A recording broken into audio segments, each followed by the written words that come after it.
সবেতেই প্রায় দিয়ে এসছে, মানতে পারছি না আমরা।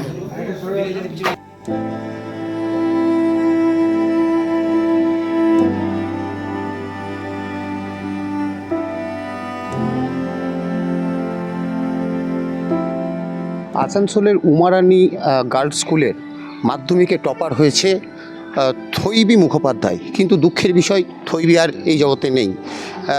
বেশ কয়েকদিন আগে দুরারোগ্য জন্ডিসে আক্রান্ত হয়ে মারা গেছে। আমরা এখন দাঁড়িয়ে আছি সেই থৈবী মুখোপাধ্যায় বাড়ির সামনে, যেখানে তার বৃদ্ধ দাদু এবং ঠাকুমা আছেন, কিন্তু মা বাবা চিকিৎসার জন্য অন্যত্র গেছেন।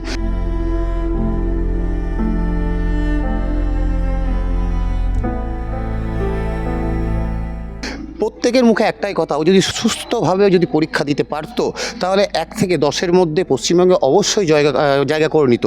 এবং এই রেজাল্ট হওয়ার পর এলাকায় আগে থেকে যেমন একটা আশা ছিল তাদের, কিন্তু এই ফলাফলের পরেও এলাকায় একটা শোকের ছায়া দেখা যাচ্ছে। ওই জন্যই তো আমি বেঁচে আছি। আমার ছেলেও মারা গেছে একটি।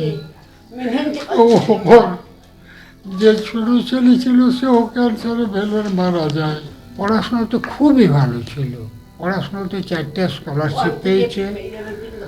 ও যখন ওখানে ভর্তি হয় তখন ওর গভর্নমেন্টের স্কলারশিপে টাকা ঢুকছে, তো খুবই ভালো ছিল। কিন্তু হয় চাপ খুব বেশি হয়ে গেছে, আর না হলে ঠিক মতো কেয়ার নেওয়া হয়নি, আমাদের দুর্ভাগ্য। ওই একটি মেয়ে তো খুবই ব্রিলিয়েন্ট মেয়ে ছিল, তো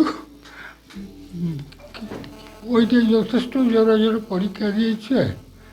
তারপরে ডাক্তাররা এখানে অপশন দিয়েছিল যে একটা কলকাতার ওই কি সোনারপুর না কি হসপিটাল হয়েছে, তো হয় ওখানে কনসাল্ট করে নে, আর না হলে হায়দ্রাবাদ পুরোনাটাতে যা, নতুন একটা করেছে। তো আমি বলি তাহলে হায়দ্রাবাদে শুনেছিলাম এর মুখে ওর মুখে যে খুব ভালো চিকিৎসা হয় জন্ডিস লিভার টিভারের, তা আমি তাহলে হায়দ্রাবাদেই যা। হায়দ্রাবাদে ওরা গুরুত্ব দেয়নি, ওরা 1 সপ্তাহ পর বলেছে যে আপনাদের সব ভাইরাস আমি ওর দেখে নিয়েছি, এটা শুধু এই ভাইরাসটা আছে, এই ভাইরাসটা মারাত্মক নয়, এটা 100-র ভিতরে 99% সেরে যায়। 1% কপাল খারাপ হলে আপনার হয়তো হবে, আপনারা বেঙ্গলে ফিরে যান।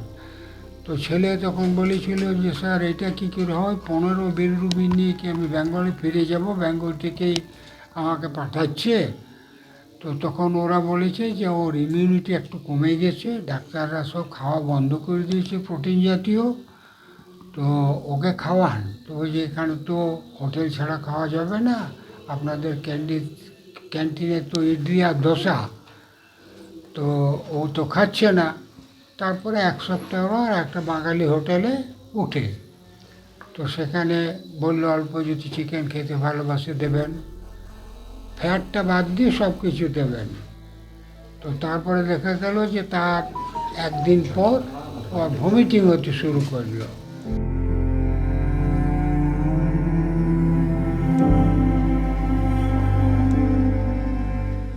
খারাপ লাগছে। থৈবী আমাদের কাছে খুব প্রিয় ছিল, স্নেহের ছিল।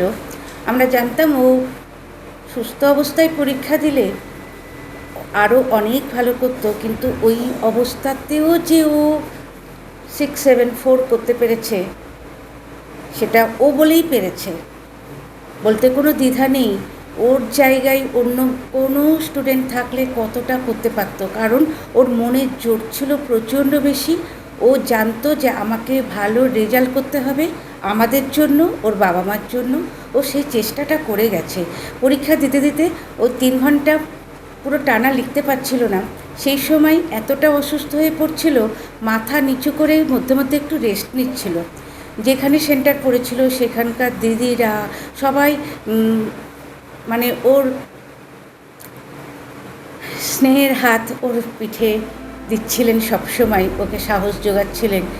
কিন্তু তার থেকেও বড় কথা, 16ই এপ্রিল ও আমাদের ছেড়ে চলে গেছে।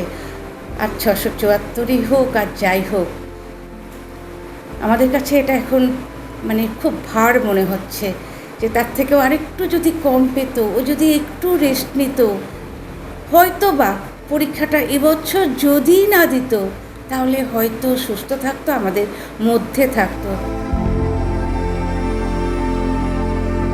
আসানসোল থেকে মৈনাক মুখোপাধ্যায়, সংবাদ প্রতিদিন .in।